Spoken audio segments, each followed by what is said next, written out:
সকলকে ধন্যবাদ জানিয়ে শেষ করার কথা। নিজেদের কোনো মতামত থাকলে রাষ্ট্রের কাছে, সরকারের কাছে তুলে ধরার কথা। আবারও আজকে কিসের জন্য ব্লকেট দেওয়া হলো, আজকে আবার কেন অবরোধ তৈরি করা হলো? তাহলে আজকে ছাত্র সমাজের কাছে প্রশ্ন রাখতে চাই। সবাই তো ছাত্রলীগ করে না, তাদের কাছেও প্রশ্ন রাখতে চাই। এই মুহূর্তে কোটা নেই, বিচার বিভাগ স্ট্যাটাস দিয়েছে সরকারের 2018 সালে জারি করা প্রজ্ঞাপন এই মুহূর্তে সচল রয়েছে, বিচার বিভাগীয় পর্যবেক্ষণ চলছে। আওয়ামী লীগ সরকার বলছে আন্তরিক, তারপরও ব্লকের দ্বারা দেয় তাদের উদ্দেশ্য কি কোটা সমস্যার সমাধান করা, নাকি কোটা কোটায় আন্দোলন করা? বাংলাদেশের ছাত্র সমাজ সে বিষয়ে সুস্পষ্ট। বাংলাদেশের ছাত্র সমাজের কাছে তাদের এই মুখ এবং মুখোশের পার্থক্য বাংলাদেশের ছাত্র সমাজের কাছে সুস্পষ্ট হয়েছে। আজকে বাংলাদেশ ছাত্রলীগের সকল স্তরের নেতা কর্মীদেরকে ধন্যবাদ জানাই, গত 6-7 দিন ধরে দায়িত্বশীল আচরণ করার ধন্যবাদ জানাই।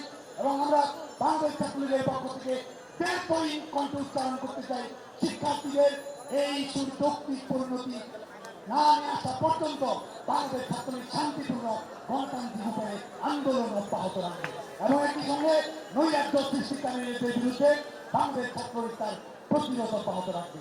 আজকের এই মিছিল এবং সমাবেশে আমাদের মাঝে উপস্থিত আছেন বাংলাদেশ ছাত্রলীগ কেন্দ্রের নির্বাহী সংসদের সংগ্রামী সাধারণ সম্পাদক শেখ ওয়ালিয়া সিরিনা, বক্তব্য রেখেছেন ঢাকা বিশ্ববিদ্যালয় ছাত্রলীগের সংগ্রামী সভাপতি মাদারুল কবির সোহান, সংগ্রামী সাধারণ সম্পাদক তানভীর হাসান সৈকত, ঢাকা মহানগর উত্তর ছাত্রলীগের সংগ্রামী সভাপতি রিয়াজ মাহমুদ হৃদয়, সাধারণ সম্পাদক সাগর আহমেদ শামীম, ঢাকা মহানগর দক্ষিণ ছাত্রলীগের সংগ্রামী সভাপতি রাজীব ইসলাম বাপ্পি, সাধারণ সম্পাদক সদল খন্ড।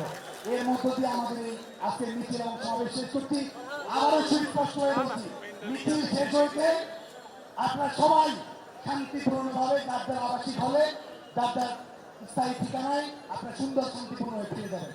কোনো সাংগঠনিক জটিলতা তৈরি হলে বাংলাদেশ ছাত্রলীগ যথাযথ প্রক্রিয়া অবলম্বন করে সেই সমস্যার সমাধান করার চেষ্টা করবে। কিন্তু কৃত্রিমভাবে বাংলাদেশ ছাত্রলীগের ডিসিপ্লিনকে ব্যাঘাত করার চেষ্টা করা হলে আবারও বলছি যথাযথ ব্যবস্থা গ্রহণ করা হবে। জয় বাংলা, জয় বাংলা।